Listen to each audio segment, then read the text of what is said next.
Ce que je ne comprends pas, c'est qu'on est envahi par les normes, et on faisait des émissions sur l'Europe, les normes, très bien, qui nous ont justement fait progresser d'une certaine manière. Dans les établissements publics, notamment les restaurants qui sont rénovés tout juste, on a quand même une obligation. Oui, on a une obligation et de toilettes handicapées, de toilettes accessibles, par exemple, ce qui n'est pas du tout le cas, vous le constatez au quotidien. Pour nous, c'est ne pas réduire le sujet à une question de normes.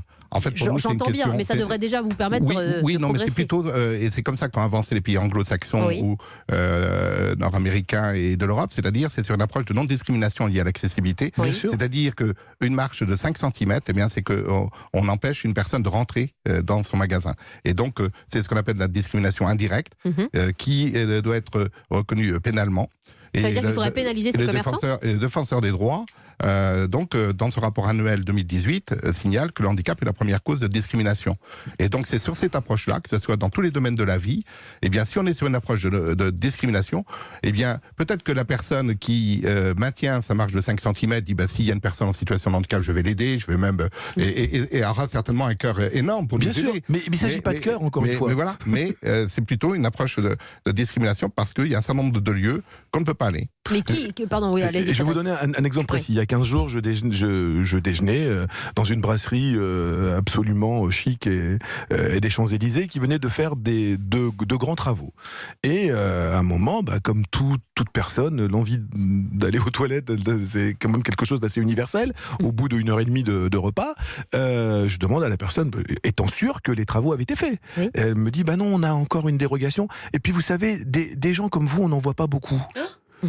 Et je lui ai juste répondu, déjà j'ai quitté l'établissement dans les plus brefs délais, après bien sûr avoir payé l'addition et je n'y retournerai pas, mais je lui ai juste dit à cette personne que si elle se mettait aux normes, des gens comme moi, comme elle disait avec cette vulgarité qui n'appartenait qu'à elle, ou malheureusement qui est souvent assez répandue, des gens comme moi, elle en verrait plus.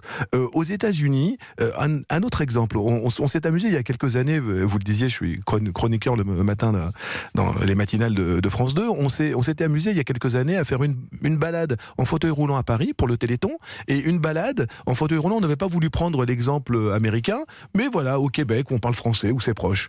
Mais au Québec, quand vous posez la question est-ce que vous êtes accessible, mais les mecs vous regardent avec des grands yeux, mais c'est quoi cette question idiote? Si on n'était pas accessible, si vous ne pouviez pas aller aux toilettes, si vous ne pouviez pas rentrer chez nous, d'abord on ne serait pas ouvert, et en plus on ne le fait pas parce qu'on est gentil ou parce qu'on est bon, on veut votre argent, on veut vos dollars. Donc si nous on n'est pas accessible, vous allez aller chez le compétiteur, pour reprendre le terme québécois, et là vous allez pouvoir donner votre argent. Donc nous on veut que vous veniez dépenser votre argent chez nous.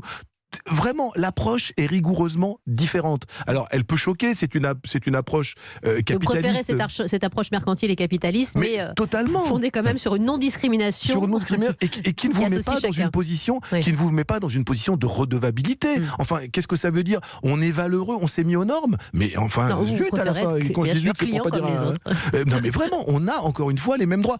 On a complètement, je pense, en France aujourd'hui, et tous les ministres qui se succèdent ne prennent le problème que par ce prisme-là, le prisme de la valeur humaine. On va tendre la main, c'est très bien, et la solidarité, moi je la veux, mais je la veux pour quelqu'un. Heureusement que les associations sont là, pour mais un bien travail évidemment, quotidien. mais heureusement que la solidarité, elle est là pour des personnes debout, pour des personnes assises. Et la solidarité, c'est une qualité, et tant mieux. Mais c'est pas ça le problème. On n'est pas là en train de demander quelque chose qui émanerait d'une valeur humaine supplémentaire. On demande juste à pouvoir vivre comme les autres.